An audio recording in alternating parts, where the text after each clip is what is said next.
Hello. Hello, there we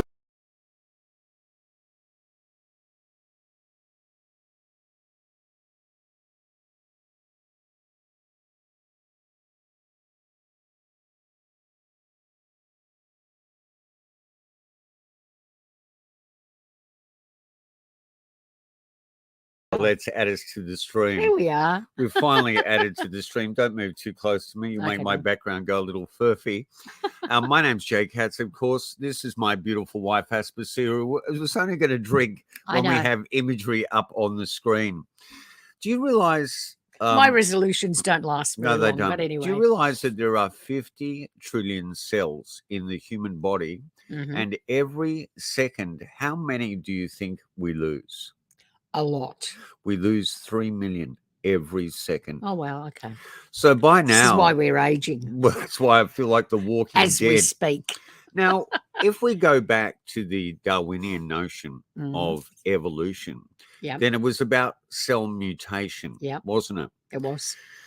But it was talking about the cell. It wasn't talking about the housing of the cell, the structure around the cell. Right. And now science is beginning to believe that that structure around the cell actually only mutates environmentally. It adapts to the environment Okay. around it. Right. So it is this skin Mhm. suit, this sac that we're in, Yeah. is actually a receptor.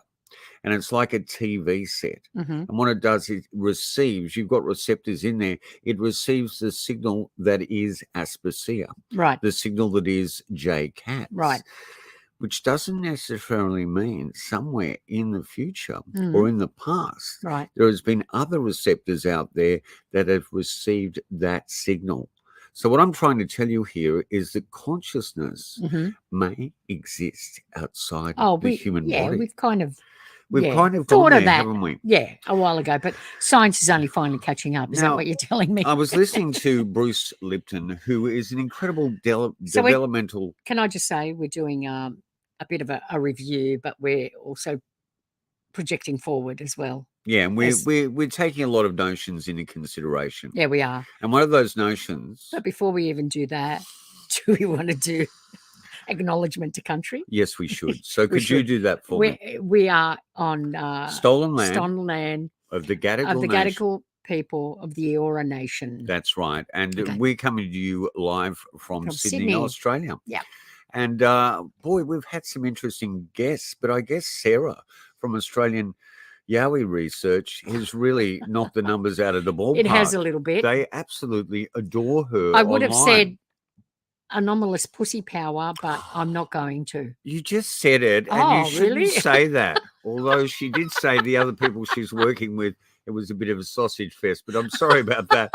The XY chromosome, there'll Well, always be strife there. Can't get rid of that. All right. Now, Bruce Lipton is a developmental biologist, and he worked on stem cell cloning as early as 1964. Right. Can you believe that? I mean, That's a long time there ago. probably was less than 10 people working on stem cells or even aware of stem cells Right. at that period of time. He actually quoted from the most prestigious journal, Nature, the British journal, Yep. a physicist, a scientist called Richard Cohn Henry, who has come up with this incredible theory for the mental universe.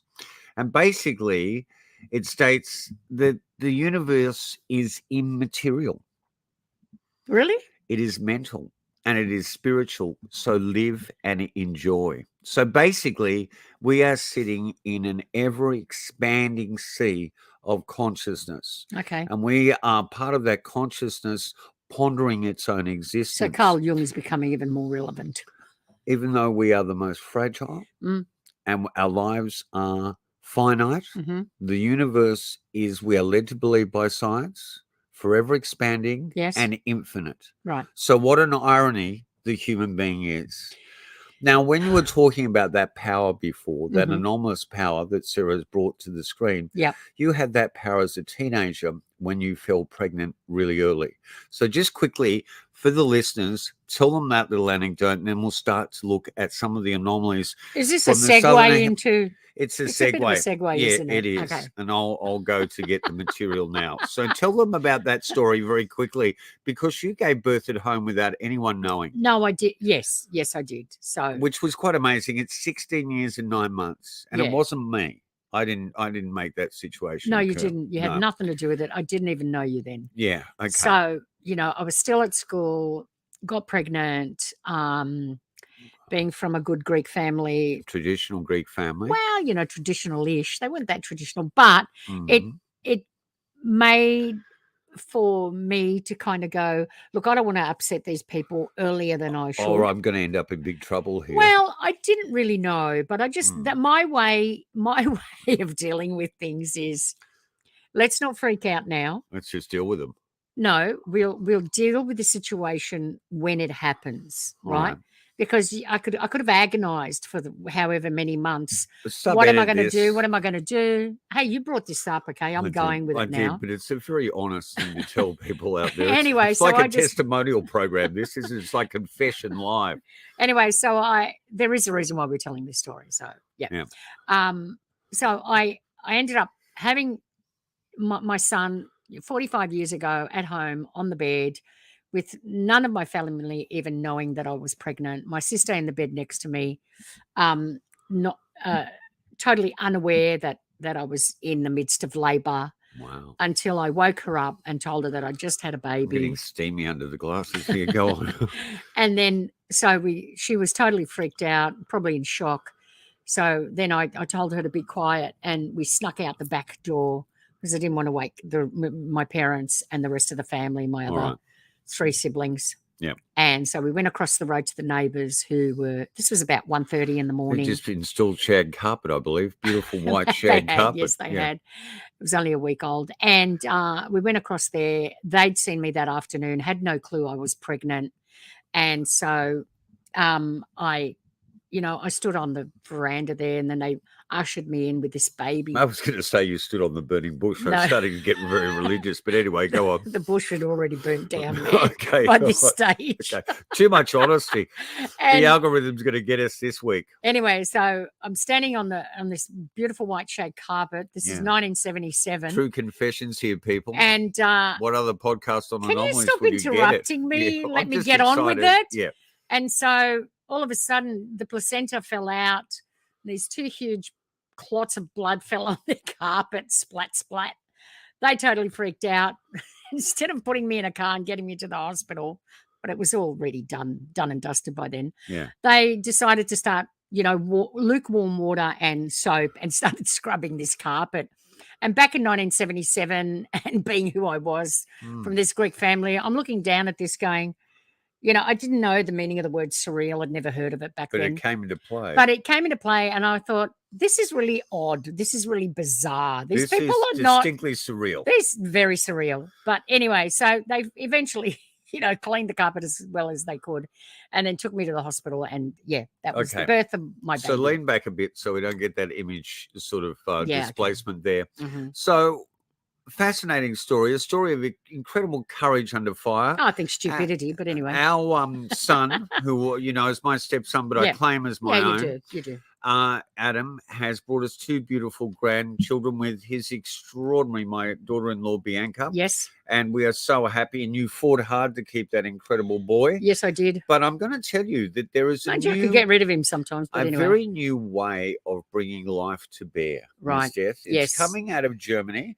and it reckons it's been for like 50 years in construction. Mm-hmm. Now, this reminds me of a film you and I love very much. Yes. With Oliver Reed out of Britain. Yes. Even Derek Medding there out of Jerry Anderson ended up doing the special effects for this film. Yeah. ZPG. Zero population growth. But let's have a look at the ad reel, and let's hope they don't tear us down with their own crazy copyright.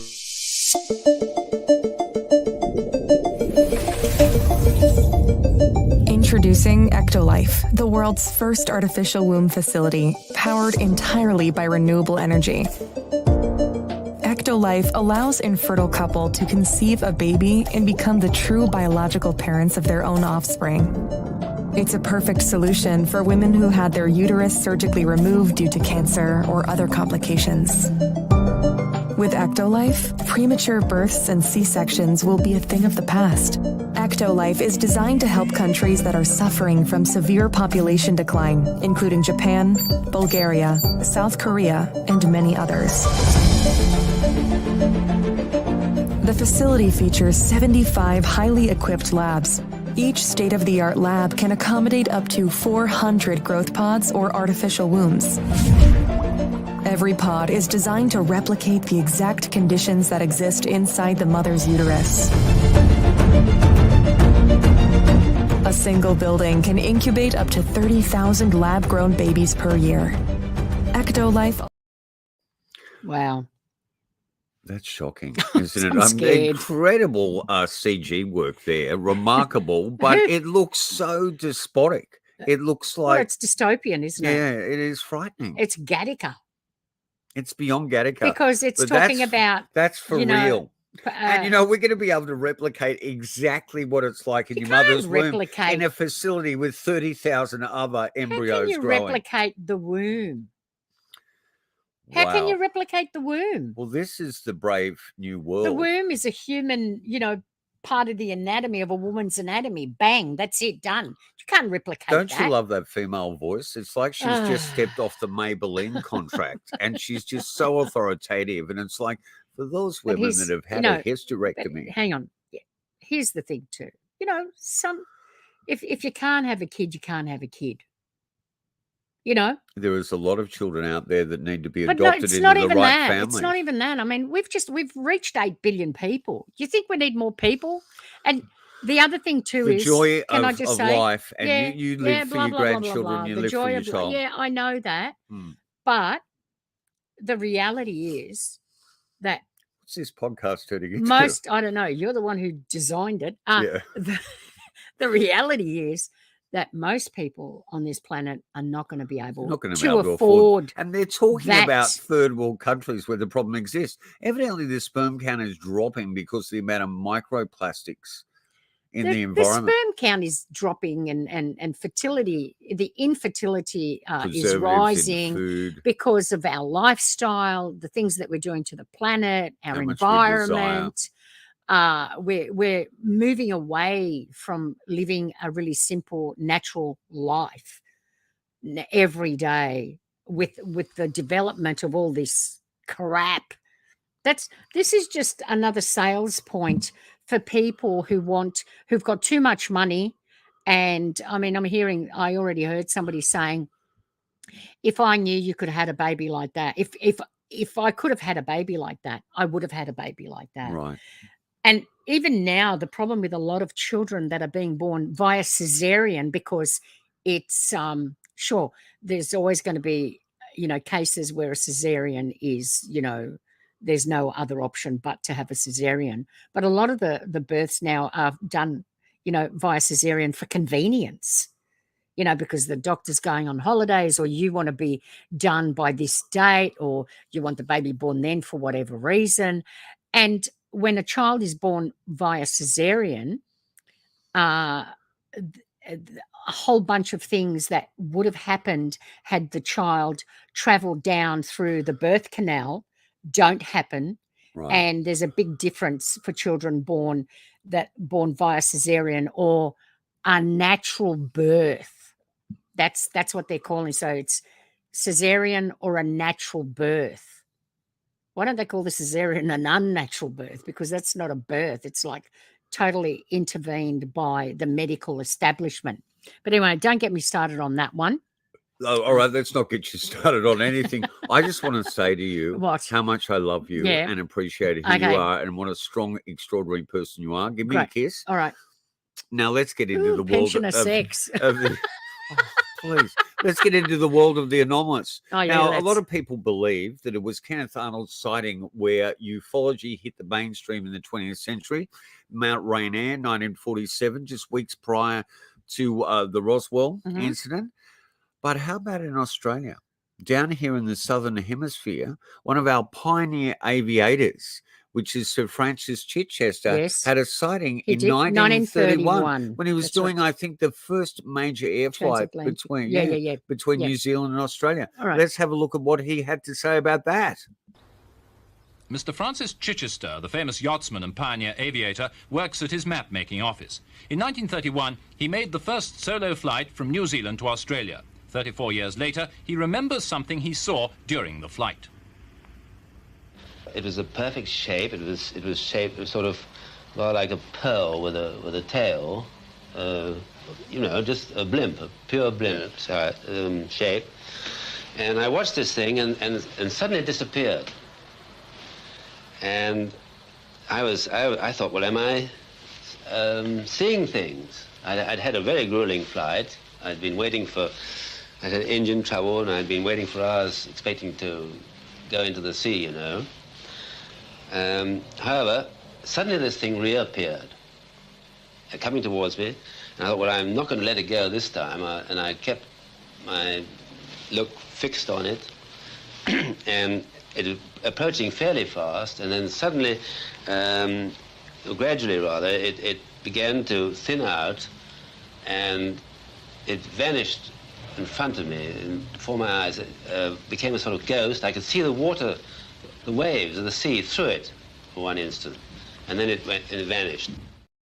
Isn't that interesting that he stated he could actually see the water through it? So in a way, It's transparent. Became transparent. Yeah. Now, this is, again, taking on all the characteristics of what we've been told recently by the US Navy with the ATIP footage. It sounds very similar to the Tic Tac, but there you have it, 1931. Yeah. And most of you are well aware that ufology dates back literally hundreds, possibly thousands, even to the advent of the dawn of time and human consciousness.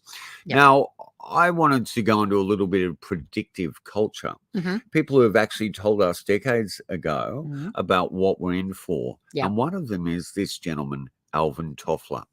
Yep. Do you remember reading this book, Future Shock? I do. There is the documentary too called Future Shock that is, I think it's on YouTube if you want to have a look at it. And it's narrated by Orson Welles. That's and correct. I think it's about a 50-minute doco. Yes, it is. Go on and have a look at that, and you will be literally shocked. I mean, it is dated, but it's actually quite interesting where it goes and predicts that whole thing about, us moving from being very a transient population and stuff. And it is. We're becoming more and more transient. People are not, living in the same house as long as people used to. But the irony is as we become transient, we become sedentary as well. We're actually stuck at our computers. Well, yeah. Transient is in where you live. It's saying, but yeah, we are becoming more sedentary in our lifestyle because of technology. So it's very worth looking at it, and it's up there with our great British documentarian. I think Future Shock is fascinating, but one contemporary documentarian out of Britain, Adam Curtis, yes, Adam Curtis, and the Power of Nightmares. Just look at every single Power of Nightmares, Century of Self. There's some fascinating ideas to go over during this holiday period, or any time actually. Yep. Right. Armed with all this information, you can kind of see why we are where we are and why things are happening the way they are happening. Yeah, and people were well aware of them. We should pay attention to our philosophers so the whole thing and our of thinkers. Future Shock was that he was saying that we would be so overloaded with information that nothing would be important anymore. Well, you can feel that way totally. now. Everything's homogenized. Yep. Look, they come out with the ATIP footage. They say that this phenomena is a reality. We've observed it doing things with the greatest trained eyewitnesses in the world, the best equipment, the FLIR infrared systems. Yep. It's on radar. And what do people do? They go, well, that's nice. And it's the Truman Show. What's on the next channel? Next channel, yeah. And am I missing that next episode of Wednesday? But it's like, you've just been given this information that profound information, really profound. That changes the way we perceive life. Where we came from, why we're here, all those questions, and it's all now infotainment. It's information, but it's all been homogenized by the weight of it, the tsunami of it, the totality of it. It's entertainment mainly, and people, I think, just discount those things. It's just Yeah, it's really bizarre how we are processing information now. Yep. Now let's go back to one of the original cryptozoologists, if not the most popular first cryptozoologist who's still out there today. I know I'm not in the best health, but his wife and him have created incredible archives. That's an incredible plethora of books. Yeah. Now, like every author, every researcher, you need to cherry pick their work. I get a feeling at times Rex can get a little flamboyant, a little, We all can. Yes. But, Look at us. hey, it's worthy to look up the work of Rex Gilroy, and we spoke about that last week. Now, in what's this? Papua New Guinea, which we're going to get to in a major way very soon, they are still having pterodactyl sightings. Yeah. They have a lot of dinosaur sightings up there. So they do, Papua don't New they? Guinea is fairly wild. There's still some areas you can't go into. Or you wouldn't go into because No. there's cannibals still. Yeah, They're still eating eat you. people. They'll They're eat still you. eating people. One of the most... Was that a real photo? That's a photo. That but was taken... No, I mean, not real, but I is it a can't be recent... specific about that. I was just using that as an image, because there as are a lots talking of... point. Okay, yeah. And I told you way before this to not get specific. No, I know, but we with are images. looking at... We are keeping an eye out for any pterodactyl or dinosaur... plesiosaur sightings in Papua New Guinea, so we can do a show on that. We need to find a researcher up there. So if we you're will. watching this podcast, we'd be very interested to talk to you. There's been many expeditions mounted up there. I think Vice magazine even did a little peek into that area. I know they did it in the Congo. Right. Okay, what we're looking at here is a conundrum that since the beginning of the pandemic, really at the tail end of 2019, people have been phoning us and telling us about, all the way down into the Eucla Basin there. Just Eucla Basin is down in South Australia, is it? Yeah, before the Great Australian Bight and all that area. And, on the air highway on the road to Mundrabilla, where the Knowles family were picked up. But people have been seeing these all up the coastline, and they're multiple objects. And, there's been a lot of extrapolation that we may be looking at these mini satellites that Elon Musk has had up there. But I believe there's been a few low-level solar flares recently that have burnt quite a few of those satellites out of their frigging orbit. Okay, so let's swing over to New Zealand there. Yeah. And no. This one here in Christchurch. Go and erect a linear path, please. Now, this, I believe, is a recent photo, but New Zealand is just like anywhere else in the world. What is that? Well, that's what we're all wondering, isn't it? That is the million-dollar question. That is I think it's the billion-dollar question. Okay, but New Zealand, like anywhere else, has had extraordinary. Now, have a look at this shot from the Bay of Plenty. This is quite recent. I love a lenticular cloud. Yeah, they're beautiful things, but these are very close to the rooftops here. Oh, and the person observing this, they're antennas, aren't they? Yeah. Wow. And the person observing this said they swore there were 3 objects in there. Now, I'm getting third, fourth-hand information, but it's still quite fascinating. And we know Susie Hansen over there will be trying to get her for an interview. That is a very low-flying lenticular cloud. Lenticular And the one next to it's not lenticular at all. No, it's not. Now, you can actually say because of the rooftops there, that's the reason why the air current's creating their lenticular. Yeah. But New Zealand is a fascinating place. It is. And, a lot goes on there. And this is one of the road signs. It's a bit of a low blow. Recently, that is a bit of a low blow. What does that mean? Well, I'm not going to go into it, but evidently around the sheep pens, they've had to put these up because people are just getting too overexcited. Now, this is a bit of an ironic sign, really, isn't it? Touching wires causes instant death. Newcastle Tramway Authority. Yeah. We're going to Newcastle today. Well, there you go. That's got nothing to do with the sheep. I won't be touching that. Yeah, how did that get up there? I had no idea it was the Newcastle Tramway. Instant death. Who are they going to find? Yeah. The dead person? We're back in Australia. So if we're back in Australia, here's a recent shot from Darwin that looks... Wow. Now, I don't know how recent that is because I feel like I've seen that at least a decade ago. So someone might be able to point out. But anyway, this was just meant to be a fast collage in moving up to this. Yeah. Now, this is a brand new TV series that we consulted on for many years. Yeah. Well, And that was thanks to... David Aldridge from EQ Media. EQ Media, yeah. And I believe the Discovery Channel in Britain's involved, the 7 networks involved. At the moment, there is the first season is coming up for teleplay next year. For what? and we Ten- on television. All right. For Yeah. television play next year. Mhm. There's 6 episodes with lots of different Lots of researchers and yep. witnesses right Yep. across the country. It should be a most exciting series. We need to get everyone to watch this show. A few of the episodes were actually filmed in the archives, which is Yeah, where we live. which so. is fascinating. So thanks Yep. to EQ Media. We Yep. had some moments there, didn't we? I think we were pitching this notion for like 4 or 5 years, Mm. and we did end up at consultants. They ran off with the production, so don't blame us for the researchers that got on the screens and the one that didn't. We tried to give every single researcher as much time as we could, Well, but we are not we the can only production do company. so much. Yeah. Anyway, So Close Encounters Down Under, that's something to look forward to. it is. And if you all watch that series and give them a maximum boost and, tell the world about them, then hopefully there'll be a 12-parter. But as I was saying before, we spent so much time on this show that at one moment there during extreme lockdown, we were pitched host for this program. And one of them was Megan Fox, who does have a big love for the world of the Anomalous, and did a great series on Travel Channel. But it was her new boyfriend was coming with her as part of the package. That was Machine Gun Kelly. So that would have been a very different type of program. Fortunately, this was the great journalist Max Murch is behind this as well. Max Murch. Yeah, Max Murch. And it's a bit of a tongue twister, that one. It is. Anyway, For some. so it's not a hosted show. No, it's not. basically an Talking informative heads, show yeah. and very non-skeptical, very scientifically based. Bit balanced. Yeah, and so you'll see Bill Chalker, you'll see Roger Stekovich.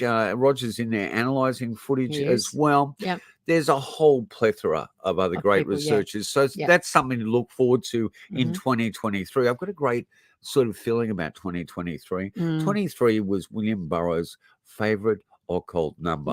Every time he ordered a pizza, it ended up being number 23. I don't know what that's got to do with anything. Anyway, you remember years ago, 1976, when they sent Viking 1, the probe out there, Miss Death into deep space. Yes. And they went over an area in Sedona that caused a great kerfuffle. It did, a fervour. Because it looked like there was a huge stone monument in the shape of a face. That's right. The face on Mars. Mars. Well, recently, people up on Google Earth with too much time on their hands, obviously, you know what I mean, have discovered one in the Antarctic. And we want to get down to some very gritty Antarctic stuff. But, I'm not sure whether we're dealing with glossolalia here or... No. What am I saying? Glossolalia. That's speaking in tongues. I think I'm going into glossolalia. Simulacra? Or para. There's some other word for it as well. And that's Anton, our cat, going crazy. Now he's having a bit of glossolalia. So let's get in closer on this face. Yeah. Okay. Well, yeah. So it does have a little look of it's like got eyes, a nose, Streber's sort of communion face mouth, there a bit, doesn't it? It's if things have aligned, it's aligned. But you need to really get down to grassroots level to be able to see if we're looking at something here that is not just the human mind always wanting to make some sort of form and structure out of images. But it did take me back. And getting into that predictive culture, I sort of slipped back. So let's have a little look at something that appeared from an amazing comic book artist in 1958. And I'll put alongside of that what the original photographs from Viking 1, the probe, gave us. So when did Viking 1 do that? 1976. 76, okay. So what we're looking at here is 1958. Jack Kirby, the face on Mars. A face on Mars, yeah. Isn't and that? then in 1976, we got the real face. Yeah. Well, a face on Mars. Did Jack Kirby have some sort of notion of conscious meanderings of what was going to occur in the future? Let's get a clearer look at that. That's an amazing piece of comic book art too. So there's another little Jack Kirby underneath that. Go to that. So the great stone face. Right. Now, I, years ago, was doing some research, and you remember Richard Hoagland was the one really obsessed with the face on Mars. He was, yeah. He was really pushing the Mars mission. Yep.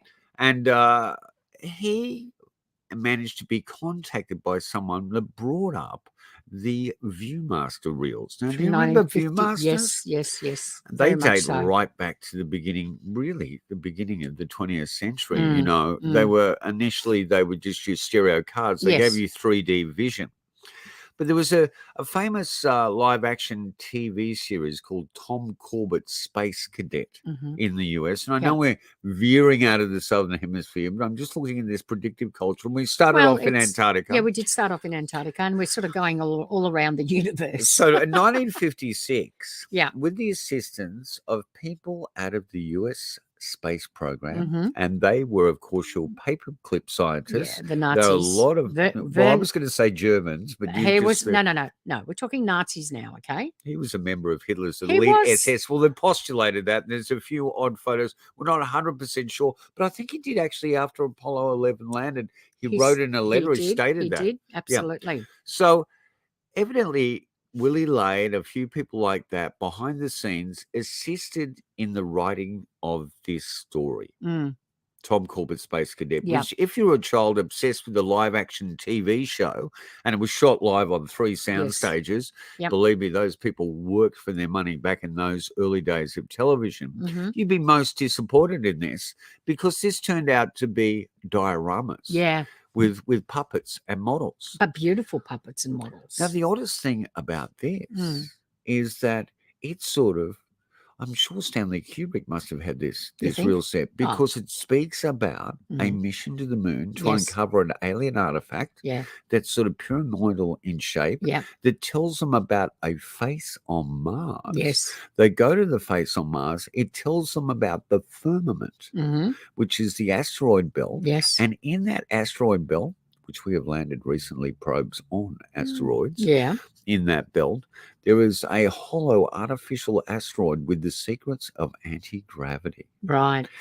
Now, in the end, they take these secrets to a restricted base in the Are you trying Nevada to keep desert. this a secret? I'm trying to whisper to you. Okay, it's in the because- Nevada desert because it's 1956. Groom Lake facility wasn't exposed to the 90s, not verified till we're into the 21st century. Right. That was the Bob Lazar story. Let's have a look at the face on Mars. A little different to every, but there is the face on Mars. Yeah, right. There you go. From the 3D Viewmaster set. That's 1956. That is 1956. So that story has kind of it's always been there. Well, like from way even before we went to the moon, and it keeps cropping up all the time in all like so Mars. Is this predictive culture, Yeah. or is this they're in on a secret they're not letting us in, and what they're doing is for their ego satisfaction, they're actually bleeding it into literature and children's show. Now, you'd be aware that the space program was really sold to the American public through a lot of propaganda. And one of the major propaganda was Walt Disney. Yeah, Walt Disney. And Werner von Braun appears many times literally goose-stepping across the soundstage to sell you the Apollo program. I can tell you now that when we used to watch Disney World or Disneyland on Sunday nights at 6:00 every Sunday, as when Werner von Braun came on the TV to sell the space program, my parents used to go off like you wouldn't believe, because they would say, why are they promoting these Nazis? Right. And they knew he was a Nazi. There you go. They knew back then, you know. Yeah. So your I don't know. parents still have a problem. Well, my dad doesn't. He's dead. Yeah. And long-lived Papa. But the point of fact is they always had a problem with the moon landing. And well, let's not go there. Your father had great UFO experience from Greece too. All right, let's get into some real science though. Let's get to the incredible, one of the most well-known, if not the most well-known physicist in the world today. Now, Avi Loeb's name came up into the mainstream media quite a few years ago when we were all told that the first interstellar object, an object from deep space, was coming into our atmosphere. Right. And the reason why Avi Loeb's name came up is, again, the science community was saying this is certainly got to be a meteorite of some sort. Avi was saying, I reckon this could be an alien artifact. So why was he thinking that? I think he was thinking that because of the size and the speed it was moving at. Right. But he's the scientist. He should know. Now, that was called a Muamua. Yep. Because I believe that at first even though it was right out at the far end of our solar system, Yeah, on the edge there. it was aligned over Hawaii. Yeah, right. So that's where that's where they got the name term from. comes Yep. from. Okay. But the most interesting thing about this is that Avi Loeb's relationship with the notion of something extraterrestrial coming into our atmosphere doesn't end there. It ends here in Australia and Papua New Guinea. Right. And we've got an incredible news story. We're going to bring you a piece from New Zealand TV. Oh. This is so exciting. Yes, it is that one. Stop asking me that. This is so exciting because this is coming up in 2023, and given the right chance in who we are at this point in our life with nothing to lose, I'm going to crash tackle Avi Loeb if he gets to Sydney, and we'll get a podcast. We're going to demand that he ends up on this podcast. All right. So good luck. See how Pray that for me in happened. that regard. But let's hear a little bit about this fascinating story, because this other meteorite came down to Earth, and it came down like 100 kilometers off the shore of Papua New Guinea. Right. They had sensors on it. I had no idea that it was extensive. They were tracking it. They were tracking it. Now, is this NORAD or is this NASA? If they know how many bits and pieces, like, every screw, every piece of garbage that's ended up in outer space because of space travel, then I'm sure that they can track something this size. Not only can track it, listen to this and listen to everything listening. intently, because they will tell you they know what it's made of. Okay. And that's why he's coming here. They've already funded him $2.5 million. Okay. How can they tell what this frigging thing is? I don't know. Anyway. The sensors they've got on it must be extraordinary. Let's have a listen to Avi Loeb and the New Zealand News. In the waters of Papua New Guinea lies Earth's first known interstellar visitor. The meteorite first entered our atmosphere in 2014 before landing off the coast of Papua New Guinea's Manus Island, reaching speeds of more than 160,000 kilometres per hour. That's fast.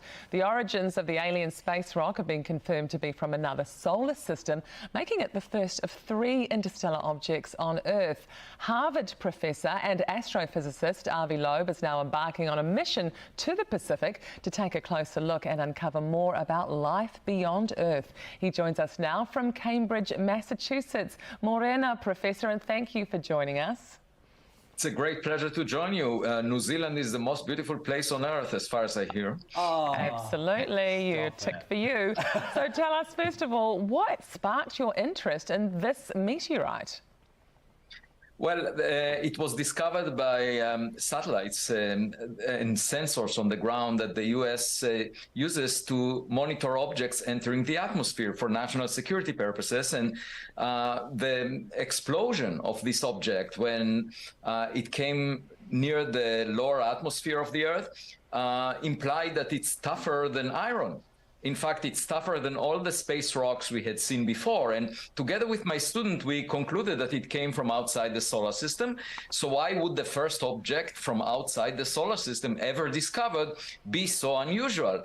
The chance of drawing it out of the space rocks that were familiar to us was less than 1 part in 10,000. And so we said, well, maybe it's artificial in origin. Maybe it's a spacecraft, just like the interstellar probes that we sent out. And, if you imagine New Horizons colliding with another planet far away, that's the way it would appear. It would explode in the atmosphere of that planet. And, if there is an astronomer over there, they might ask, what is this object? Is it a rock or artificial? So it sounds like this is a highly unusual meteorite. It was only just larger than a microwave, and its majority likely burned up when it entered the Earth's atmosphere. So how hard is it going to be to find this meteorite if it's burned up and on the ocean floor? Right. So the object exploded, released a few % of the Hiroshima atomic bomb energy, and fragmented into small pieces. And what we are aiming at is to go to the place where the explosion took place and search for the fragments left over, because we want to examine them to figure out the composition of the object. We can tell the difference between a meteor made of iron and a meteor made of some artificial alloy like stainless steel. And that would tell us, of course, the second possibility will tell us that it was artificial in origin. I already told the curator of the Museum of Modern Art in New York City that if we find any gadget at the bottom of the ocean, I'll bring it for display, because for us it would represent modernity. The senders sent it a long time ago. For them, it's ancient history. Yeah. Well, look, it sounds to me like you are thinking that this is perhaps some sort of alien existence outside our atmosphere. What is your expert opinion on this? Are you looking at this thing, is this an alien spaceship? Is that what you're telling us? Well, for 70 years, we've been searching for radio signals, and that's just like waiting for a phone call. But there is another method to find evidence that other civilizations may have predated us, and that is to search our mailbox for any packages.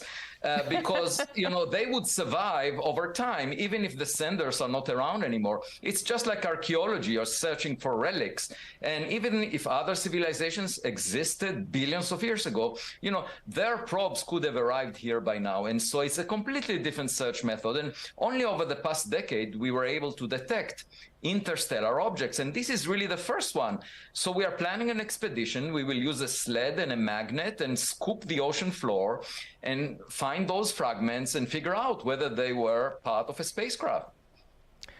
Sounds all very exciting. We want you to report back to us immediately, please, with the answer of whether there are aliens and if this is an alien spaceship. Thank you very much for joining us today, Professor Avi Loeb. It's a great pleasure. We have a date once we figure out what this thing is. Well, I'll tell you what, that is fascinating. And let's just knock that still down. I didn't want to go straight into that. That is one unusual physicist. Yeah. I mean, it's an unusual object. And what astounds me is that by tracking that so far away, they can tell that it's so unusual that they need to go and actually find it. Yeah. So if they were able to know that that was coming into our atmosphere or into our solar system or... Yeah. From deep space. Yeah. So they know everything that's flying around out there. And don't they know its composition. Yeah, but and they know for its everything else composition that's to be been flying so in around. Unusual. And don't tell me it's stainless steel. Did Yeah, someone but throw out the did kitchen you hear what I sink? said? Yeah. They you know, Of everything course else they that do. flies in and out all the time. Makes you Okay. wonder, doesn't it? I Doesn't mean, it they've already just? funded this. And, you know, it's really quite unusual for a physicist of his caliber to be articulating this. Anyway, we're going to keep a very close eye on that story. Absolutely. And even if I have to fly or swim to New Zealand, we're going to keep an eye on that. Yeah. Now, one of the things that we mentioned in our last program with the astounding Australian Yowie research, Dean Harrelson and that incredible team. And there's the beautiful Sarah Bignell there. Now, Sarah was one of the most profound interviews, extraordinary, beautiful person, is that they had a major discovery recently, which was incredible thermal imaging footage. And you can see... So the picture on the right... That's one of the team. That's one of the team. And what this has done is for height comparison, I believe. Right. But let's actually roll down to a news report we've got. Right. And we can actually see this in real time. Yeah. What's happening. I was going to get you to leave that image up till we pop the news report. Okay. There we go. Let's pop that up there. That one? Yes. Well, for years, it's remained an unanswered question. Does the Yowie really exist? A number of sightings have been reported of the gorilla-like creature, but its presence has never been confirmed. Now, a Queensland Yowie researcher believes he has the proof. Standing between around 2 and 4 metres tall, with long arms and legs and a human-like face, the existence of the Yowie has baffled Aussies for centuries. I think that's a load of bollocks. It's possible, eh? Yeah, definitely possible. Yowie researcher Dean Harrison is one of the believers. For over 25 years, he's been tracking the legendary beast, even leading expeditions to reported Yowie hotspots.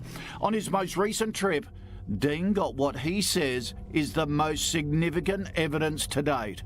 We were ecstatic. I mean, this was probably the best footage so far in Australia. Using thermal technology, the team captured images of 2 creatures around 2 metres tall, hiding in the bushland.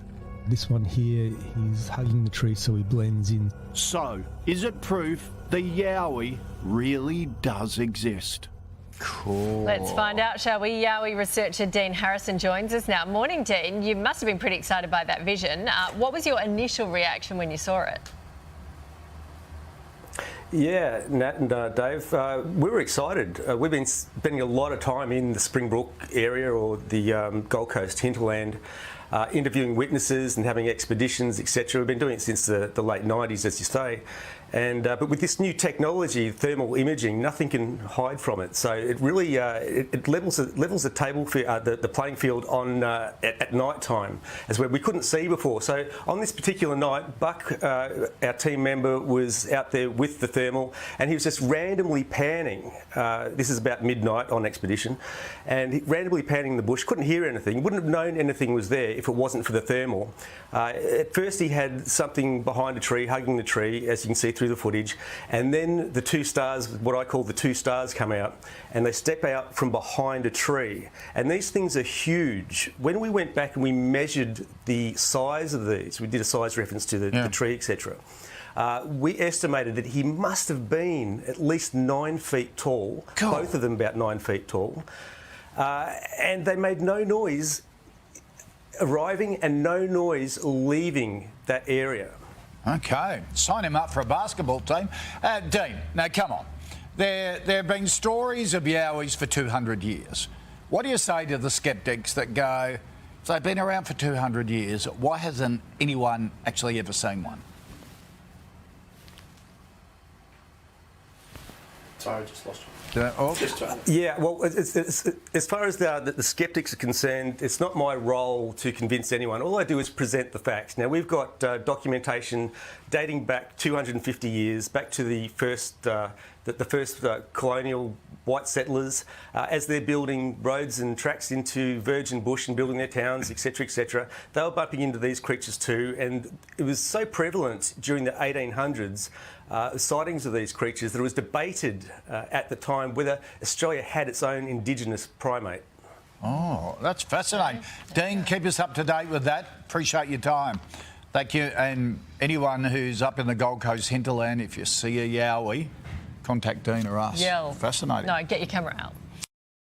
Oh, look, how pathetic Oh, are God, those that costs you news hosts? sometimes. And but it's not just them. Yeah. There may, Such a tool. listen Anyway. to me, I felt a huge difference when I took Don Schmidt on the I know. Sevens latest. Yeah, sure. But when it comes to Dean's research, when it comes to Yowie research, there is still so much extraordinary ridicule. Now, Dean, for 27 or so years, nearly 3 decades, has funded all this, has such incredible humility. We were told the National Archives, because of the meticulous work, Sarah, Dean, the entire team are now desperate to make sure that archives exist posthumously. Yes. So it must be of incredible wealth and importance to them. They're aware of that. Yeah. This can be a danger to people out there. They go up to yowiehunters.com on YouTube, see the topographical maps, see the 3D animation, and you know Listen what to it the said to me? stories. Not even ask once for donation or support. And if anyone needs financial support, it's them. Now you're actually move back a little bit. You're making that screen go a bit weird on me again. I'm a bit fidgety. You are a bit fidgety today. I don't know what that is. I'm always a bit but fidgety. That anyway. saddens me deeply. That ridicule, and it's like, just let this story breathe in its totality, and just in a small course of time, the reality will prove Dean and his team correct. And everybody else has been traumatized by them. Yeah, and you know what? Koshi and those news crews will run to that story once it's course correct. Are you disappearing off screen? What's happening to you? Make sure you make me laugh all the time. I need to get in closer to you. That's the way to do it. Yeah, okay. But then you go, All right. So let's go back up here. You're throwing me off my game. You're supposed to be doing all of this, aren't you? Oh, okay. Yeah, but you're not. You're I'm not. Okay. Here we go. All right. So if you want to look, that's what one of the faceplates for one of the sightings on yowiehunters.com will look like. Please go up to YouTube, support them, give them the thumbs up. If you're philanthropic and you're blessed with the overabundance, and a few people are, chuck them a few bucks. Chuck them a few bucks. And if you don't, get back to us and we'll feed you. Come, move down to Sydney and we'll make sure we feed you. Okay. We do a lot of that stuff. I still stand by Todd Stanning's work until disproved. I think these are some of the most astounding photographs in the world, and I'm still to yet see someone validly debunk. Well, that's not even a photograph. Well, that's a still of video footage. Yeah, because when you see it, you can see actually there's a fly that's buzzing around his eye, and you can see its eyes blinking and stuff. So So I think whatever. One of the things that we always like to do here is pop in and out of popular culture, underground culture, counterculture. Did you know that the brains, the Greek-American, Miss Death, David Pilates, Greek-American, the man behind the extraordinary research that has come to be known as Missing 411, his first books yes, the Hooper Project, were all about Yowie. Yeah. And Bigfoot in the States. In the States, yeah. Which is fascinating because he has always held strong to bringing no hypothesis to bear. Yeah. And just to bring up case after case. And so the reader in his books actually starts to create their own way of perceiving what could be behind these anomalous disappearances. Well, there's no leading, there's no leading. And for you people down that don't know path. about Missing 411, what makes those disappearances in the wild so different to like abduction? Well, these are really anomalous ones where there's either no body's been found, or sometimes when it's a very young child has been abducted or has gone missing, and then it's come back, the next day or a couple of days later, fed, looked after, with not much clothing on, but in near zero temperatures at night, and has survived, and is fed and watered, so not starving and not dehydrated. So someone's been looking after them. You send in a cadaver dog, there is no smell of or human if there's scent. nobody, they never find that the child body. might be found tens of kilometers away. Yep, and it headed up a hill, would have headed up a mountain instead of going down, which is the least resistance. It's they always go the least resistance. So then children or anyone is actually going to go downhill, because it's easier to go downhill than to climb up a hill. You know what I mean? So it's really worth reading Pilates research. Yeah. There's a lot of stuff on YouTube as well, on the net. If you want to listen to some of these stories, he's got his own site, yes, he does. But the other thing is he has crowdfunded 3 incredible documentary features. Yep. Missing 411 and Missing 411 The Hunted. Now, The Hunted we highly recommend. Yeah. If not for just the final footage with Bruce Maccabee, the optical physicist, who's written analysed a lot of UFO photographs, is a great researcher in his own right, for the footage that his wife captured, but also for the cases. But just a few days ago, released to the world, is the 3rd feature. Yeah. And here a hypothesis is laid to bear. Yeah. Missing 411. Doing the UFO connection. Oh, this is so exciting. And some of the testimonial he's got in there is frightening. So please go up online and support the work of David Pilates and check this film out. I don't know where it's going to take it. Now, when it comes to Bigfoot, you and I love the people that bring in the Taoist solution to Bigfoot. The one where, and I was just listening to Doug and Alex the other night, and when they had the sister squatchers on, those women that was fascinating. are profound. They are the most remarkable. The husband's shit scared, but they have the most remarkable approach. And I'll tell you what their approach is: to remove all equipment that could be gathering any evidence, and to live in cohabitation harmony with them, and to get to understand them. Now, a gentleman that's really done that for many years is the beautiful Christopher Noel. Now, he has written a large body of literature, too much for us to get up online, but please go up on Amazon. So his thing is Impossible Visits on his channel, isn't it? That's on YouTube. right. So go to YouTube and check out Impossible Visits, Christopher Noel. And I highly suggest. And they're fascinating, absolutely fascinating. The autistic savant theory says a lot, because they stem all the time. And stimming is something you see in autistic children where they rock backwards and forwards. And autistic children have this thing of setting up layers before contact. So again, like the broken branches and stuff, there will be, they don't like direct eye contact. They don't, and you just looked at our cat who's been screaming directly in the eyes. Now, the other one that really gets us, and she's into gifting and living in harmony, and this image, it's really important to go and check out and tell her how much you appreciate her work, is Snow White Bigfoot. Now, Snow White Bigfoot's another researcher in the States, and here's a very interesting film that's only just started streaming in the last month or so that's worth checking out as well. A flash of beauty, Bigfoot revealed. So we started off. Who did do this one? I wish you didn't ask me that. I told you before because I haven't got my notes here and I can't get up. But I think this is like a production company that's been working on lots of anomalous documentaries, and I told you not to ask me that. And I did. And you've made me now feel really humbled and completely ignorant and unaware. But this, I did see. You could do a little bit of research occasionally. Yeah, I could, but I won't. What does it say? But I did see a bit of a trailer for this, and it looked fascinating. So have a look at the trailer and see what you think about the research. Thinker Thunker has problems with the final imagery, but you know, what about Todd Stanning's documentary? In Search of Bigfoot, you know, amazing. Or Discovering Bigfoot. You go and find the one that Todd did. He actually had it up on Netflix initially. It's no longer there.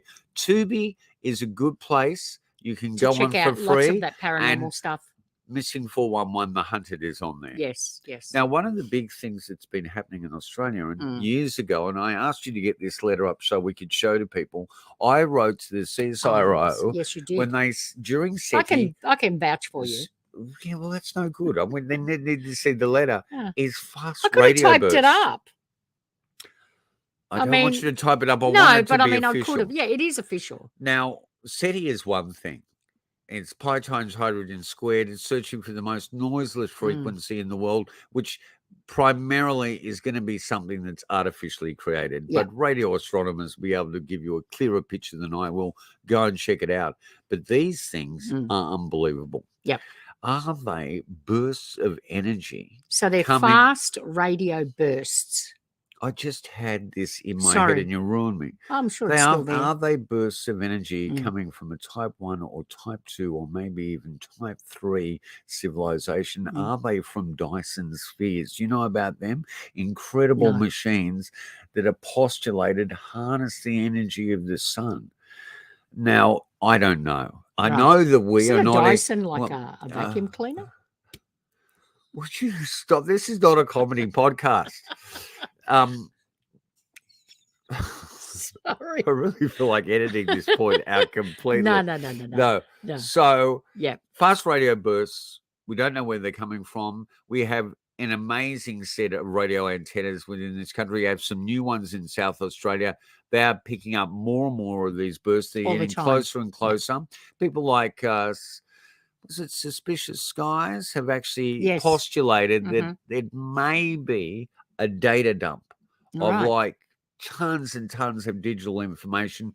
Who knows? But again, it falls. They are anomalous, aren't they? They're not and natural. It falls into SETI, and they're not scientifically explained at this stage. And they're getting closer and closer, and they're getting more and more rapid. And they're directly targeting us, as you can see from this pathetic image. But it does show you they are directly hitting Earth. Do they know exactly where they're emanating from? Is it all different? They're beginning to break it down to certain areas. Yeah. All right. Well, we'll just keep we have been tracking and watching this you can fast actually radio go up burst for quite a while even now. onto Wikipedia will give you a log of it, but the trouble is not having that scientific basis in our literacy.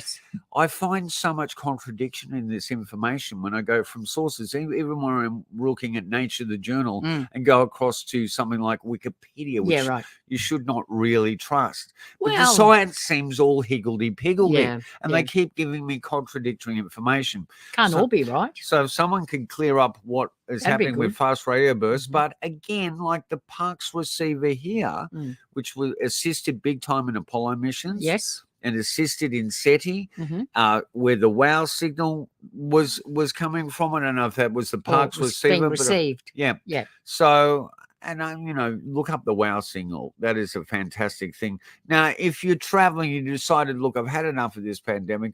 I'm going to get a cheap budget flight into Australia. Where should I go to check out a bit of anomalous activity? Oh yeah, go up to Wycliffe Well. Yep, that's in the Northern Territory. Yes, yep. And it's a roadhouse, and for a long time it's had a major a number of sightings, and I think those things. It's a hotspot there, isn't it? It's a big hotspot. And they even became more predominant when they put in their EPOS machines, which is a strange, odd story. Mm-hmm. I believe that the people behind the over-the-horizon radar used to phone them up and go, we've got an object coming. Check it out. Yeah. Can you see it? When stories of Wycliffe went public, they disowned that story. The military said, no, the Air Force, we have nothing to do with that. One of the things that really has hurt Australia recently is this photograph. What? For tourism? For tourism, is this. Right. The world's most dangerous plant, the stinger. I think it's just you know what? A pretty beefy piece of poison ivy. I mean, unless this thing lunges at you when you're walking past, it's really not that dangerous. Like Little Shop of Horrors. Just don't touch it. But this photo is going viral every day. Oh my God. Because of what's been written here. Yeah. Evidently, just brushing it, you can be in extreme pain for months. You don't even have to put wire around it. Just don't touch it. Yeah, well, you know what I mean. like. You know what people are like? Because as soon as you put danger, somebody wants to touch it to see what's going to happen. As soon as you tell people don't, they do. All right. Now, what film recently, what cult film franchise recently would you think would be the one that would never, ever show a glimpse in reality? Would go from... fiction to non-fiction. Tell me, what one? I don't know. What about Sharknado? What about it? It's happening here, people. Oh, stop it. It is. Look at this. The effects of a cyclone have washed this shark up. Oh, so it wasn't a shark. It was what was it? It just got tossed out of a shark after a cyclone. Oh, yeah, just appeared on the street. Wow, on the street. Yeah. You're down there with the baby in the pram. And Sharknado. Was it one shark? I told you not to ask me anything specific. One shark does not make it Sharknado. Thanks to Malcolm Smith. But you know what? If you happen to be that person and that shark landed near you, it'd feel like Sharknado. Yeah. There you go. Now, this was discovered recently, washed up on our shores, and a lot of stuff is washing up. Yeah. One of the big reasons... It's almost like the sea is just spitting all this shit out. Well, I think there's a lot to be said about what's happening with sand smuggling. Oh, yes, the construction industry has gone through the roof during the pandemic. Sand smuggling is like... It's becoming a problem, isn't it? It is a massive problem. It's been a problem for a long, long time. Maybe that's kicking up all this anomalous life because 90% of the life under the ocean, we've got no idea what it is. No, I know. I mean, we're afraid of the notion of aliens. Okay, so you'd say, what do you mean sand smuggling? So if you just think about all the buildings on this planet, concrete are made with concrete, sand. And you need sand because how many parts is one part concrete, 2 parts sand, or 3 parts sand? Keep talking. Here's the other side of this object. Oh yeah, that's pretty exotic. I'm loving that. That's looking a bit like. What do you think this one is? Oh God, that's another one. That's a really ugly fish. Supposedly, the closest thing I could find about this, it could be a cat shark. Fish. A cat shark. Yeah. So are these known or unknown species? Well, they look pretty unknown to me. Wow, that looks like a really ugly big flathead. It looks like someone flattened its head. Wow. These ones you do know. That's a sunfish. They're incredible. They're sunfish. How big do huge, aren't they? Grow to? Oh, those poor sunfish. They got just spat out. Yeah, that's definitely a sunfish. Oh, they're remarkable, They just got spat out of the water. Yeah, wow, how sad. So, big things are going down. And this might be an interesting book, which I'll have to do some research into. I only just came across of Uncanny Creatures, Strange Sightings. Andrew Nicholson. Yep. Let's see if we can get him on the program. But we were told by Sarah that Out of the Shadows. Yes. Now that is Paul Cropper. Yep. Tony and Tony Healy. Yep. Tony Healy, probably two of the best Forteans in the country. Yeah. And I know that if you subscribe to the incredible British publication that needs to be whipped for the way it writes about ufology, but everything else is superb, Fortean Times, that you will find that their names come up all the time. And they do a lot of great research into poltergeist activity. Well, at least one of them does. Yeah. So check out Out of the Shadows, but expect any moment now Out of the Shadows 2 coming to life. Can't wait for that. No, I can't wait for that either. So that was just a bit of seafood. Yeah. You still, as a Greek, love a bit of a seafood diet at this time of year, don't you? Yep. What's your greeting? Yeah, I'm watching my greening. Go back, move back and move closer in. What's happening here? That's really lovely. I do enjoy that. Okay. Now, one of the stories, obviously, has got nothing to do with the Southern Hemisphere, but has a lot to do with Valencia in a story you've been following for a while now. Well, a story I've been following that I think I've basically unraveled with the help of about 30 people on the internet. Right. It's to do with a TikTok account that appeared by a gentleman called Javier. Is that right? Yeah. Let's go. Yeah. So, do you know about this story? Yeah. Javier, tell us a little bit what you're aware Well, of. what you told me is that this guy is living in 2027. Is it a parallel dimension? Yeah, evidently? and he's got access to. He's got a TikTok. It's account. got access to TikTok in 2021. Yes, 2022.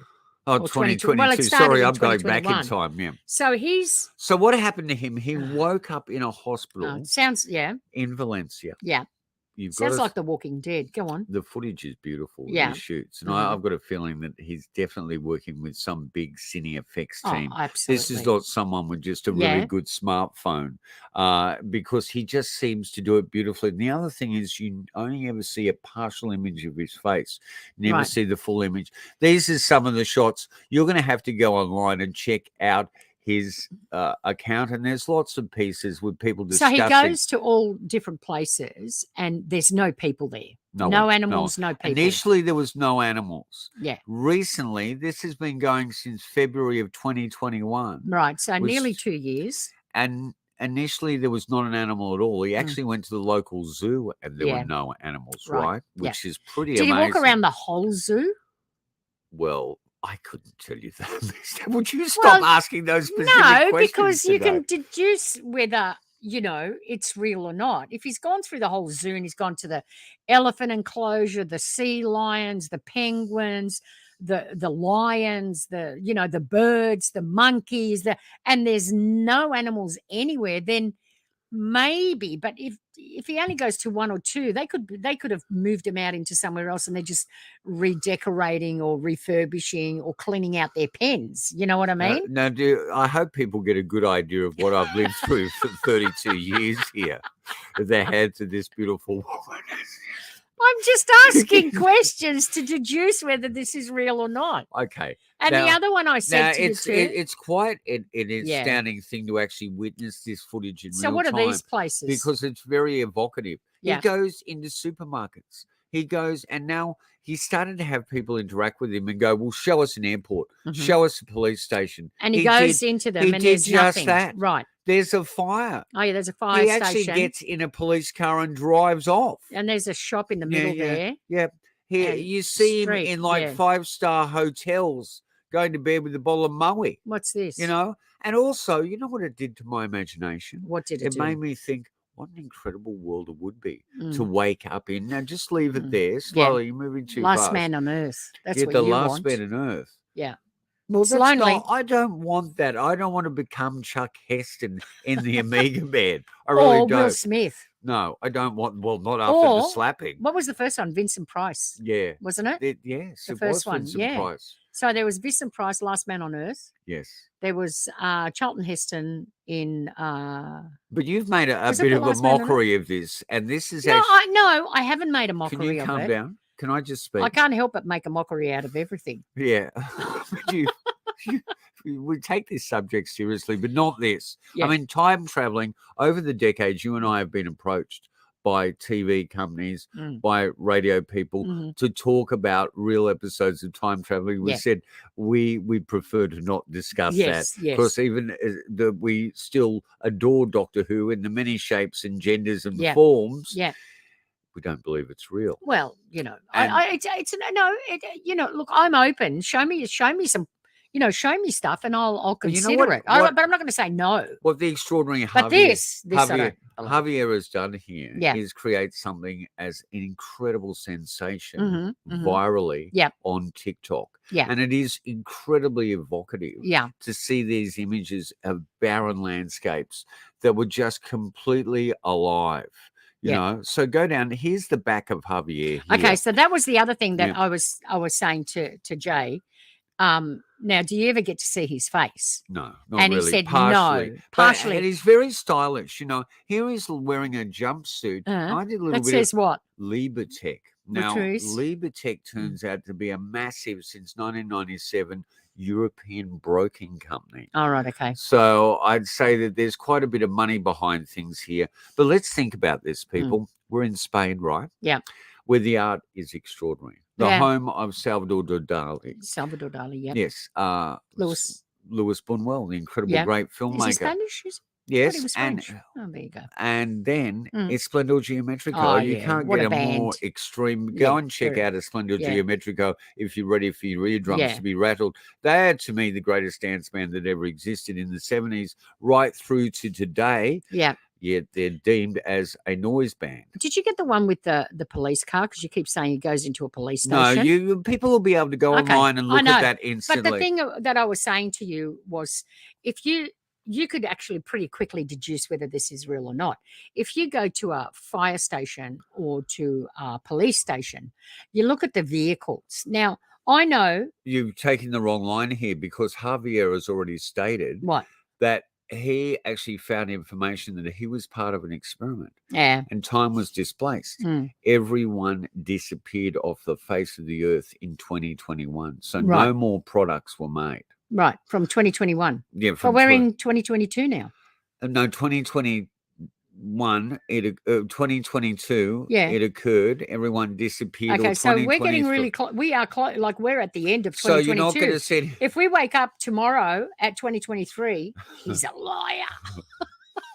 Oh, I don't know. It's something like that. Yeah. It's like a parallel world. He was able to go back. There was a TV company where the host actually hid a book he'd written. And the book disappeared. Yeah. They went to the CCTV footage and you actually see the door open by itself and a displaced shadowy figure, which made me think they're in league with the TV company. Absolutely. But a letter has appeared from the mayor of Valencia. The mayor, the current mayor.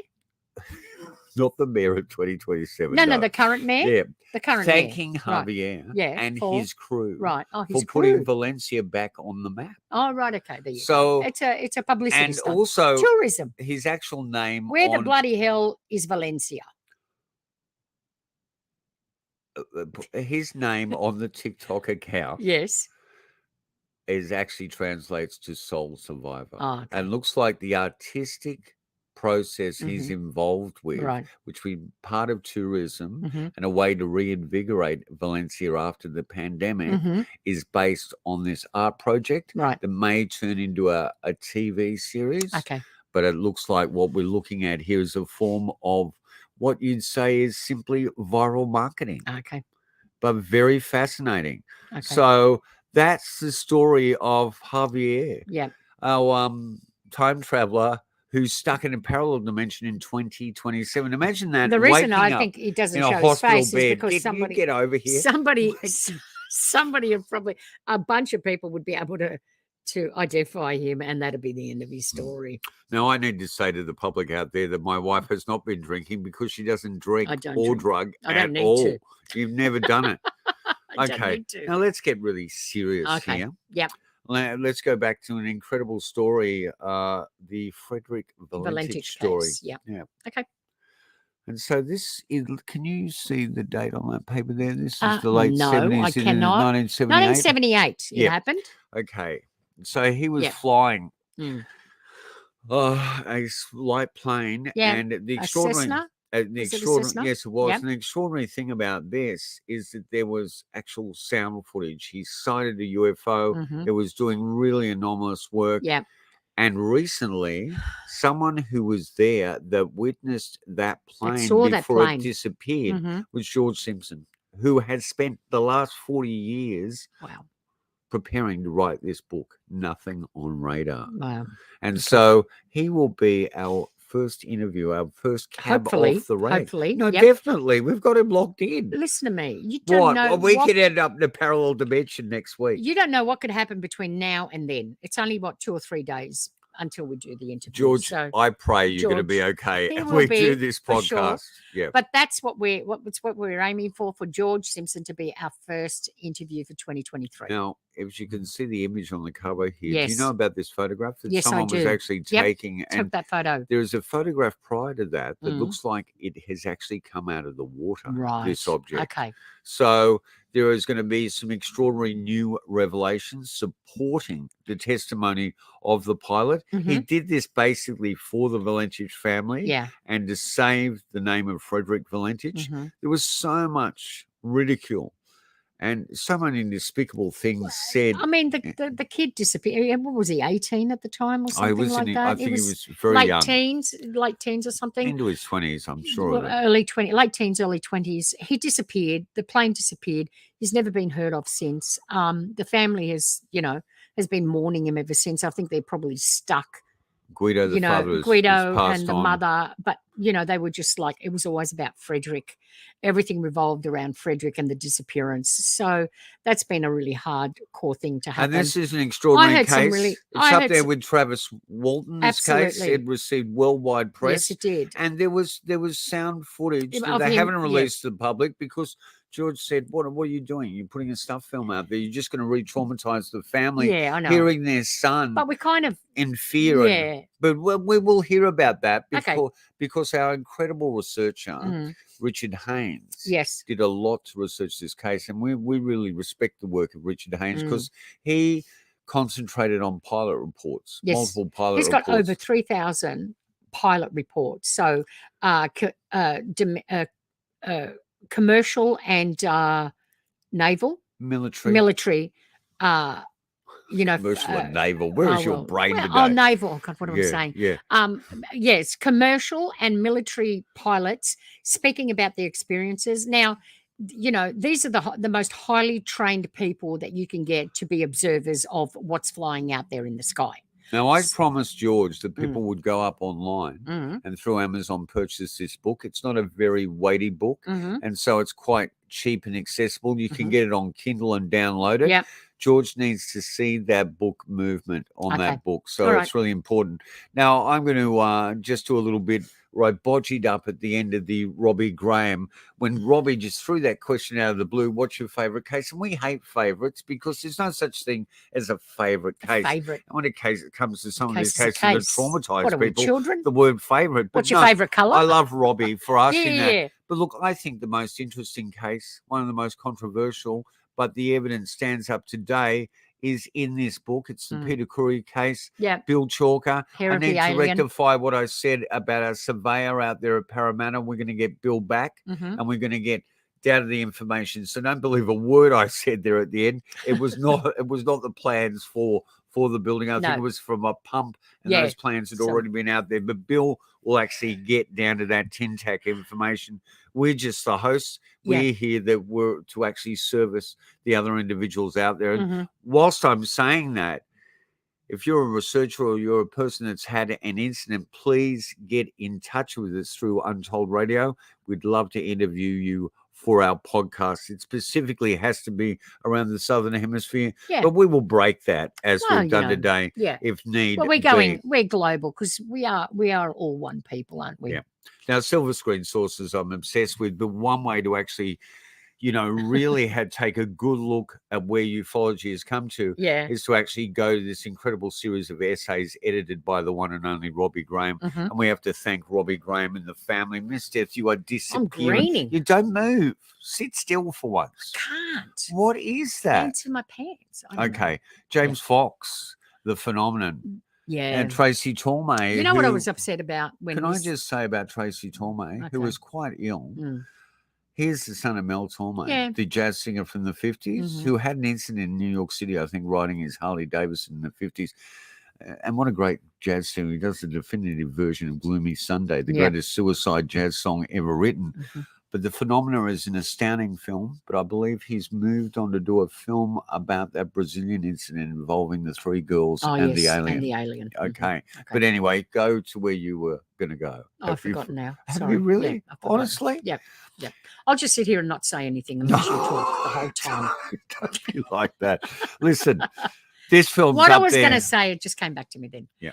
That it was going to be, this was supposed to be theatrically released. That's right. In 2021. Yeah. And unfortunately, because of the pandemic, it didn't get the theatrical release that it actually deserved. Yeah, it certainly deserved a theatrical I was release. A bit, it was made for the big screen. It was made for the big screen, and I'm very sad that it didn't get on the big screen. But, you know, maybe the next one. You know, we've been really inspired by having a look at Doug and Alex and what they've been doing. And Doug always likes, especially around Thanksgiving over there, he loves to entertain people prior to the interview subject comes on the podcast. Yeah. And poor old Alex looks like he's just a slave boy there, basically worked into the ground by Dad. Yeah. But they've got a great relationship. It's very humorous and it's very maternal. It's very beautiful. So just, you know, here's cheers to the inspiration. Apart from our other inspiration to do with this is Dr. Dean Bertrand. Yes. You need to check out his numerous podcasts. Mysterious Library. And, Mysterious Library is fantastic. And what's the other one? Weird Encounters? No? Yeah? No, I don't think so. Okay. Just get your information right. I don't know. But have you seen this? This is happening in Japan. And it's a bit like you saw recently how we're seeing animals go into processional circles. Yeah. Now the plants are doing it. This is trees. Wow. Tree circles. This is amazing. So maybe this is just a botanical They're not occurrence. bonsai trees, are they? No, darling. I mean, they're going to have to do a lot of work to go into a forest and bonsai all of this. Yeah, but that's true. But tell us, is this an anomaly or is this just... Well, I mean, look around nature? The edges. It's all higgledy-piggledy. But in the middle, it's concentric circles. It seems to be it's just a amazing. particularly Japanese occurrence at this stage. Okay. But if you keep can an eye on clarify that. We'll Now, keep an eye on it. we were talking about that astounding film that's been completely forgotten about, but is in the public domain, we believe copyright free. And that was the original UFO, the true story about flying saucers. With a lot of people at a Project Blue Book, and people like Ruppelt, who'd written the report on flying saucers. I love that. You will see them with your own eyes. Well, you will. Yep. So what we're going to do now is we're going to go to a little bit of footage. There were 2 pieces of footage tacked onto the end of this motion picture in its day that were analysed by the Air Force. And we're going to see if we can unmute our mic to talk over these. Can't. In 1955, right, this footage is so similar to what we're seeing as the UAP footage, the Tic Tac footage. It is ridiculous. People should go back. This documentary you can watch on YouTube free at any time. So please go back to this documentary. It is a docudrama. It's about the press secretary to Project Blue Book, Al Chomp. Yep.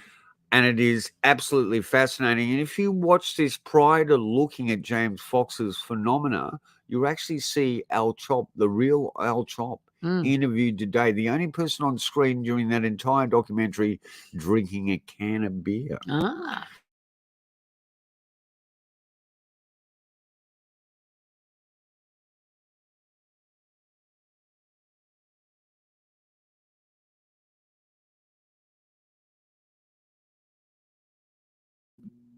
There we go. We can talk over the top of it. I told you.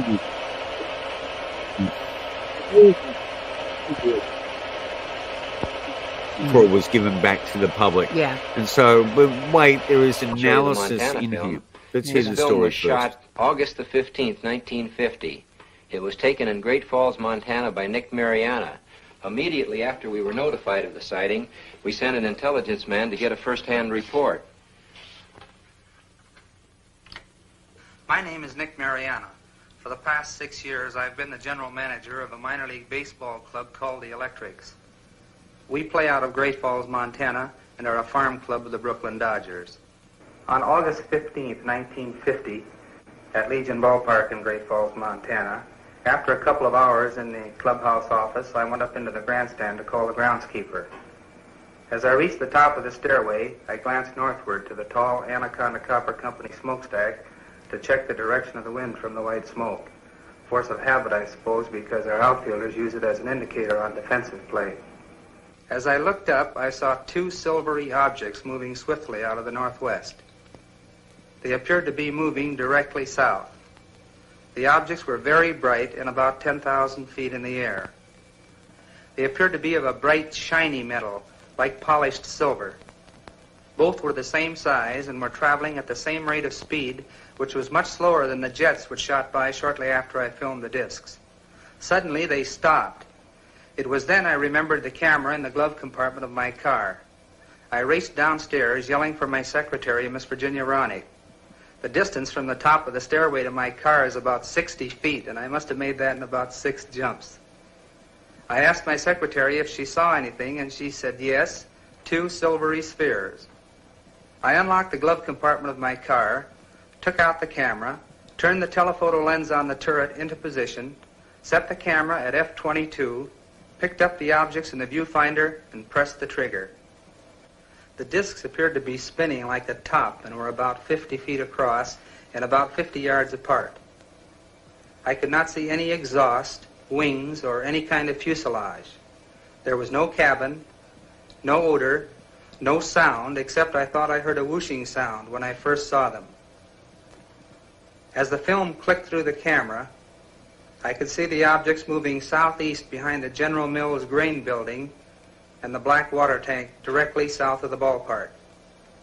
I filmed the objects until they disappeared into the blue sky behind the water tank. And here's interesting, this will cut, but if you go and look it up on YouTube, you'll actually see this statement about analysing this footage and it being highly anomalous, discounting everything that debunked it. There's 2 pieces of footage, Great Falls, Montana, from YouTube. So let's This just is a have a look. Montana film, projected exactly as it was photographed. The objects are moving against a 25 to 28 mile an hour wind. Yeah. This is 1950. This is the film in double frame or slow motion. And can be analysed a lot A slight easier bounce because in it's the a movement of the motion objects, film. as well as the tower, is perceptible. But we do This have is to due to remember the that handheld both camera. these films were cut deeply. film, They were a lot analyzed closer frame by frame, to them shows than the what ended movement up of the with objects to by be the public. horizontal and steady. We will now vary the action and size of the objects and also stop the action from time to time for your study. We have just made a jump cut in the film to an enlarged size and reversed the action. So it's fascinating, but you get a really close notion You are now there seeing that we the are objects looking exactly at the as they were footage. photographed, I mean, this whole but thing from a about closer disclosure perspective. and now, it's already happened. And this documentary is one of the most balanced documentaries ever made. And it's one of the reasons Analysis why it failed at the reveals that box the office, objects are not because it balloons had no or effects any in kind it, of or known sensationalism. aircraft. It's probably the truest story of Blue Book and the 1952 The images are very different from those produced by any kind of Washington birds at any County. distance. Yep. The shape, brightness, speed, rectilinear path, steady motion, and separation rule out various forms of optical atmospheric mirages or cloud reflections. There you go, from the horse's mouth. Yeah. These 2 films were Comprehensive tacked on analysis the has end of the eliminated feature. meteors and other And then known later on they natural were retracted, phenomena. They were weren't they? removed, Yeah. just like what had happened with Ruppelt's book. The possibility of on Project Blue airplane Book reflection has been being carefully rewritten. studied and ruled out.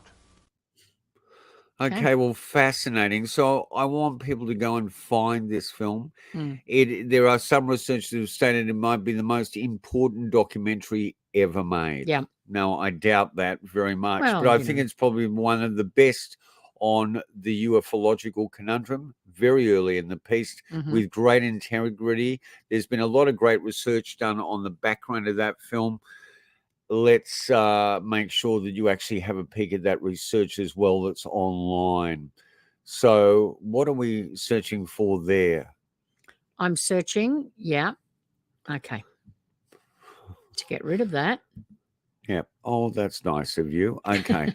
Okay. Can you go down? Yes, and what I I want to can. do is Yeah. make sure that people go and at least see one of Don Mears' documentaries. So check this out. You can actually watch this on YouTube, I'm sure of it now, or at least on Tubi. Tubi TV. Could a part of all this whole Min situation be something a little bit more exotic than environmental conditions? Sure, I honestly believe that. Are we talking about one phenomena here? Or are we talking about like a pathway to a massive, larger, other series of anomalous phenomena? Look, you can't rule out the fact that there are odd things out there that we can't simply explain. There's definitely a population of these things. Something's happening out there. It's always probably happened. So there seems to be a connection with the ufological phenomena. If you read their grant proposal, then extraterrestrial input is definitely a possibility. Light. No. Light. There is too. Light. Are you kidding?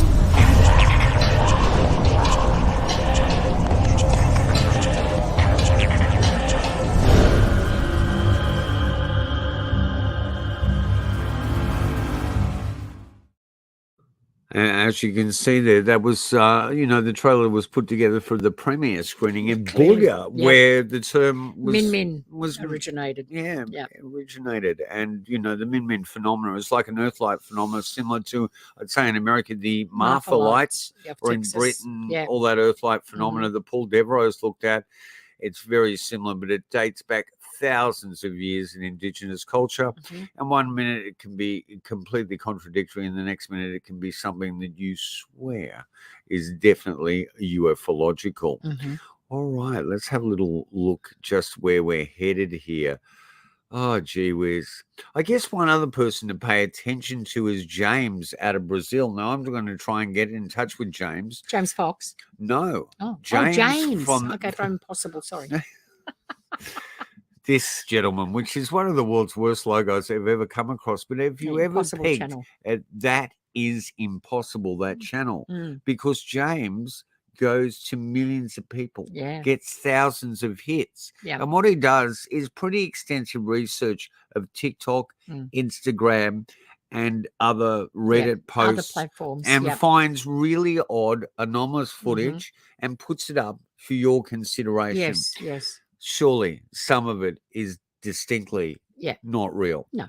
But quite a bit of it shows other things that are occurring. And one thing that's occurring big time is something you're fascinated in, and something that appeared there with our optical physicist's wife in Missing 411, The Hunted, which is the predator factor. Do you want to explain that to people, the predator factor, when it comes to these ufological beings? Well, or it's like a cloaking. Bigfoot? They say that they cloak and they blend into the background, which is exactly like, Predator. If you've ever watched the movie Predator or Alien versus Predator, now that was a really good movie. I really it enjoyed wasn't. it. Yes, it was. Bad piece of trash. Really. That really spoke to my inner 15-year-old adolescent boy. Okay. You know what I mean? Right. But so this supposedly that these Bigfoots, Sasquatch, Yowies can actually cloak themselves and blend right into the background of wherever they are. And we have seen footage of them We've actually seen footage moving of that. tree Yes, branches, but you can s- actually see the tree you branch. see the shape of them because when they do move, it the whole environment moves with them. They become the environment.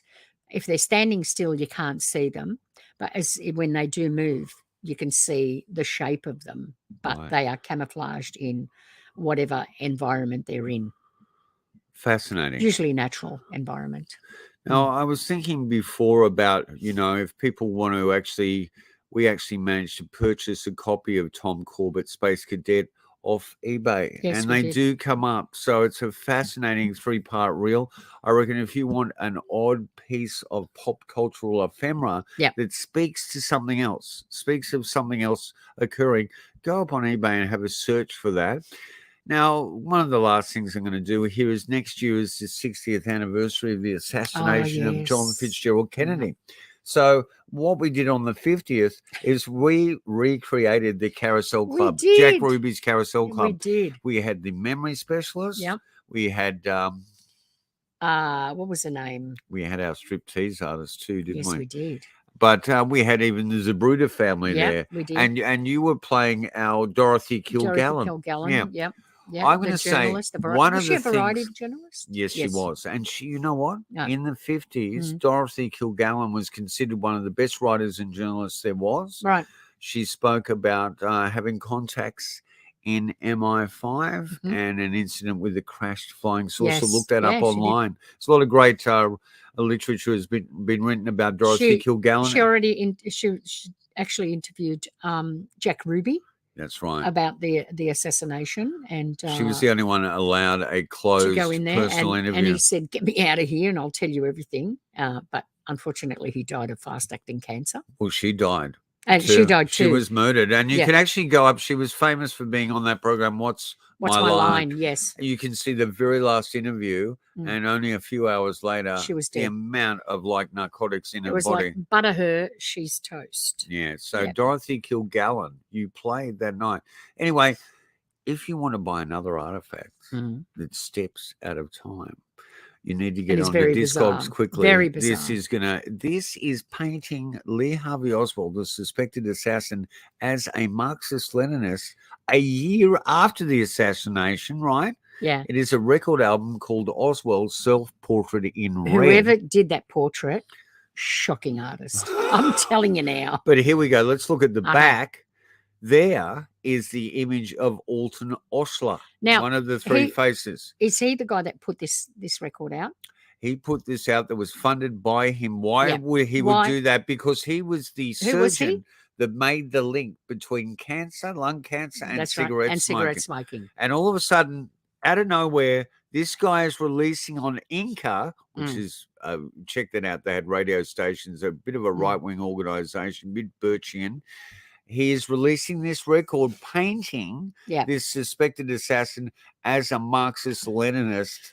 Now, here's the problem with that, with Lee Harvey Oswald being this supposedly nobody that was just a bit disgruntled and a bit cray-cray and, wanted to shoot JFK for whatever reason, his own reasons.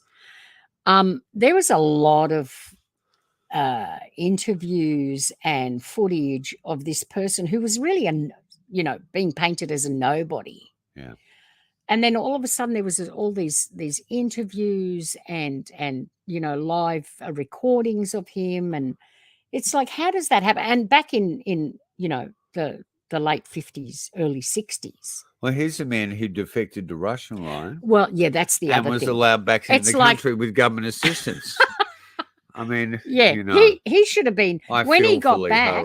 When he got back, that if he was really what they said he was, a defector, they should have grabbed him at the airport and thrown him and his wife's asses into jail, because his wife was actually the niece of a KGB high up at the time. Okay.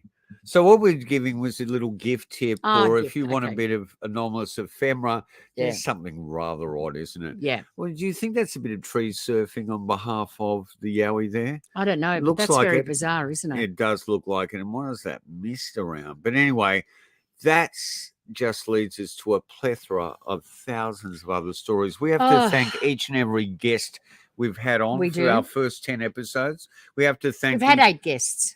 Okay. Yeah. Which has been great. It has been. Yeah. We have to really thank Doug and Alex. Yes.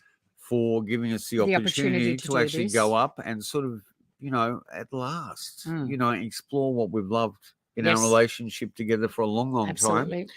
We have to thank everyone that's been involved behind the scenes, and we really do have to scream our heart out to the one and only Dr. Dean Bertrand. Yes. And check out that guy as a scholar that leaves us all in awe. Yeah. But I guess the people to thank more than anyone are the people watching and viewing.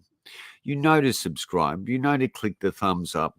And please just take good care and get in touch with us over the next year. If you feel like you have got a story to tell or know about a very obscure research, we're wanting to go into the deepest dive we can when it comes to anomalies down under in the Southern Hemisphere. And we're also going to maybe do we'll keep it quiet, but some interesting on-location field We're not doing research. it. That's not keeping it quiet. You just told everybody. Out in the island areas adjacent to this continent. Which ones? Well, there's a very mysterious island out there. Yes. Lifu, isn't it? No, Pine Island. Pine Island. Is it Pine Island? Tell me about Pine Island. There's some really bizarre structures on there. This is a very old. Last time I was there, I was asking about the Yowie, the Bigfoot, and you did. They nearly threw me out of I don't the know local if there's. can I don't know centre. if there's Yowies on there because the islands they're smallish. That's they not would going have to seen stop it. them. Oh, okay. That's not going to Well, stop them. no, that's true. That's not going to stop them because they can't. If they're cloaking, you ain't going to see them. They're going to be standing right there unless you've got infrared on them, like Australian Yowie hunters. Now be safe Australian Yowie over the New Year research. period. Yeah, don't go too crazy because don't waste all your And if you're excitement on one camping, day. If you're camping, Yeah, what's the story there? the stories. What do you say to people? I say to people if they're in a group and they're going on a trek, if they're bushwalking, Yeah. don't be at the front, don't be at the back, be in the middle. Right. Okay. And so who do you put at the front and the I don't know, back? somebody you don't like, You somebody you don't sacrifice care them. about. Well, Yeah. and if you're out there with your grandchildren, keep them real close and keep an eye on them. Yeah. Well, it's been a privilege to share time with you. I hope we haven't been sort of too all over the shop Well, like we they usually can are. turn off anytime they want. Yeah. That's the beauty with these things. You've had it. You're done with these two. Just click it off and come back. And, Come you back know, later or don't. I guess the most exciting thing is, there is an endless series of anomalies around this There's continent. things happening all and there's the so many time. great stories. So be prepared. Our first cab off the ranks will definitely be George Simpson, Yeah. and he will be with us. That'll be a great story. I'm wanting to go to South America because and Africa Wow. because okay. that's we Well, need Michael to go Tellinger, there. if you're out I there- so want to speak to Michael Tellinger. Yeah. Seriously. I'm just worried Yeah. that does he want to speak to you the way you've carried on in this podcast. Anyway. We'll see. We'll to see. all our family of And all friends. those other incredible podcasts up there on the Untold Radio Network, have a safe and brilliant new year. Mhm. And we will catch up with you in 2023. Which I think is it's been a great year tomorrow. for all of us. Tomorrow. Remember that old line, Which only one? the meek will inherit the earth. I'm pretty meek. Yes, I'm still well, you're waiting. not that I'm still meek actually, but we're waiting. So, All right, kids. all the best from Down South Anomalies and the Untold Radio Network for 2022. Let's give it the boot and move into the future with 2023. And let's make sure that some of these things that society has been deemed too unreal to accept are accepted in this next year. All right. Nothing to be afraid of. No. Just embrace each other Yeah. and you'll get through anything. Going forward into future shock.